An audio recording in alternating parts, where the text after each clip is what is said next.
उत्तर प्रदेश आवास विकास परिषद मुख्यालय में बुधवार को 268वीं बोर्ड बैठक संपन्न हुई। इस बैठक में 34 प्रस्ताव रखे गए, जिसमें 30 प्रस्ताव पर मुहर लग गई है।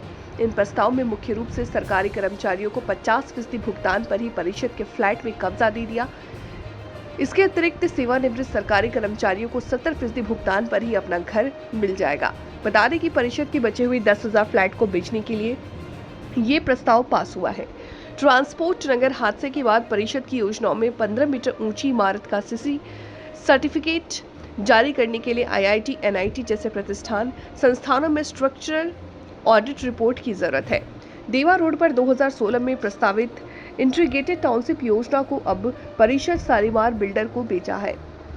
ये योजना 46 एकड़ जमीन की थी, जिसके लिए बैठक में प्रस्ताव पास हुआ है। आज परिषद में की 268वीं बोर्ड बैठक थी, माननीय एसीएस महोदय की अध्यक्षता में संपन्न हुई है। इसमें कुल 34 प्रस्ताव लाए गए थे, जिसमें 30 प्रस्ताव स्वीकृत किए गए। कुछ इसमें सर्वसम्मति से, कुछ आंशिक संशोधन के साथ स्वीकृत किए गए। 4 प्रस्ताव अगली बोर्ड बैठक में वो और तैयारी और कुछ फैक्ट्स मांगे गए, उनके साथ आने को कहा गया है। जो प्रस्ताव स्वीकृत किए गए उसमें 2 हमारे रिटायर्ड कर्मचारी थे, सुधीर कुमार जो तत्कालीन प्रशासनिक अधिकारी थे। इनके द्वारा सिकंदरा योजना, आगरा और फिरोज़ाबाद में संपत्ति की नीलामी में कुछ गड़बड़ियाँ की गई थी, इसके लिए कार्रवाई की गई है। एक मिर्ज़ा जावेद कदर थे, ये सेवानिवृत्त ये भी हो चुके हैं, ये संपत्ति प्रबंधक थे। इन्होंने कुछ बायर्स को गलत रूप से लाभ पहुंचाया था, जिससे परिषद को 3,69,000 का नुकसान हुआ था। तो इसमें 3 लोग दोषी पाए गए थे, तो 1/3 इसमें उनसे वसूली करने के निर्देश दिए गए थे।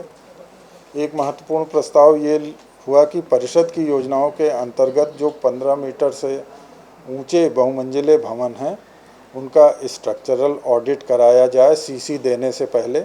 और ये स्ट्रक्चरल ऑडिट जो है आईआईटी, एनआईटी या अन्य प्रतिष्ठित संस्थान से कराया जाएगा। एक अन्य महत्वपूर्ण योजना मेरठ में लिसाड़ी गेट की थी, जो बहुत छोटी सी योजना थी, 5.3 हेक्टेयर की। ये ज़मीन परिषद ने खरीद ली है, परिषद का इस पे स्वामित्व है, तो इसमें आगे बढ़ने की अनुमति बोर्ड से मांगी गई थी योजना बनाने की और स्वीकृति के लिए, तो बोर्ड ने आज वो दे दी है हमें। एक महत्वपूर्ण निर्णय ये लिया गया है कि अभी तक जो 2014 में किसानों को प्रतिकर मुआवजा दिए जाने का नियम था, उसमें 2014 के बाद की जो योजनाएं हमारी शुरू हुई हैं, उसमें तो हम 2014 के अधिनियम के तहत ही मुआवजा दे रहे थे, लेकिन जो योजनाएं 2014 से पूर्व स्वीकृत हुई थी, उसमें हम तत्कालीन रेट पे ब्याज लगाते हुए मुआवजा दे रहे थे। अब बोर्ड ने यह निर्णय लिया है कि अब हम ऐसी समस्त योजनाएं जिनका अवार्ड नहीं हुआ है, उन सभी पे 2014 के अधिनियम के अनुसार किसानों को मुआवजा देंगे। इससे एक तरफ प्रदेश के हजारों किसानों को लाभ होगा, साथ ही साथ जो परिषद की योजनाएं फंसी हुई हैं, उन्हें भी आगे बढ़ाने में गति मिलेगी।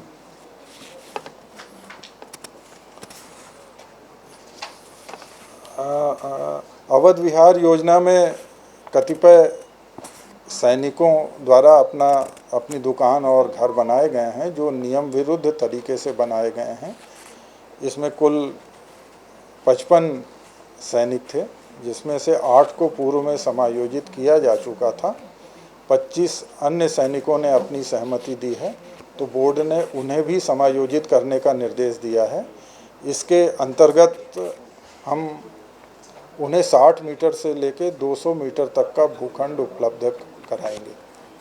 तो सरकारी जो कर्मचारियों के लिए योजना में लाभ दिया जा रहा है कि 50% तक जो है वो दे करके वो उसका लाभ ले सकते हैं फ्लैटों का, उस पर क्या है? सरकारी कर्मचारियों के लिए, चाहे वो भारत सरकार के हों, चाहे प्रदेश सरकार के हों, चाहे किसी भी निगम के हों, उनके लिए एक राहत भरा निर्णय ये लिया गया है कि अभी तक हमारे जो फ्लैट्स हैं उस पर कब्जा हम 100% धनराशि प्राप्त होने के बाद देते थे। अब जो कर्मचारी वर्तमान में कार्यरत हैं वो 50% धनराशि दे के फ्लैट्स पे कब्जा प्राप्त कर सकते हैं, रहना शुरू कर सकते हैं, और जो रिटायर्ड कर्मचारी हैं वो 70% धनराशि दे के कब्जा प्राप्त कर रहना शुरू कर सकते हैं। एक सर वो भी एक है कि आपने बोर्ड पास हुआ है कि जो 2 भूखंड मिला करके बना सकते हैं, मैं वो भी बता रहा हूँ। तो 4 कमर्शियल भूखंड अब मिला करके एक महत्वपूर्ण निर्णय ये भी लिया गया कि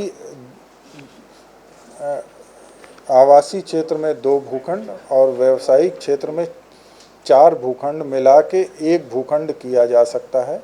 इसके लिए शुल्क निर्धारित किया गया है, लेकिन ये भूखंड एक ही व्यक्ति के पास होना चाहिए या सगे भाइयों के पास होना चाहिए या परिवार के व्यक्तियों के पास होना चाहिए, एक बात। दूसरी बात, सेम यूज़ के होने चाहिए, यानी एक ही यूज़ के होने चाहिए। ऐसा ना हो कि एक व्यावसायिक हो एक आवासीय हो तो इन दोनों को एक किया जाएगा, नहीं।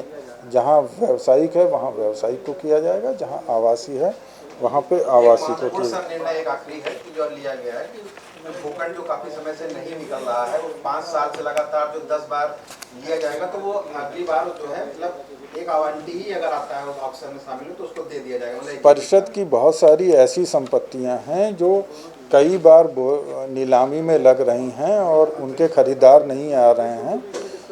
कई संपत्तियां तो 200 बार नीलामी में लगाई जा चुकी हैं और वो उसमें सिंगल बोलीदाता आते हैं, एकल बोली स्वीकृत करने की परिषद में कोई व्यवस्था नहीं है।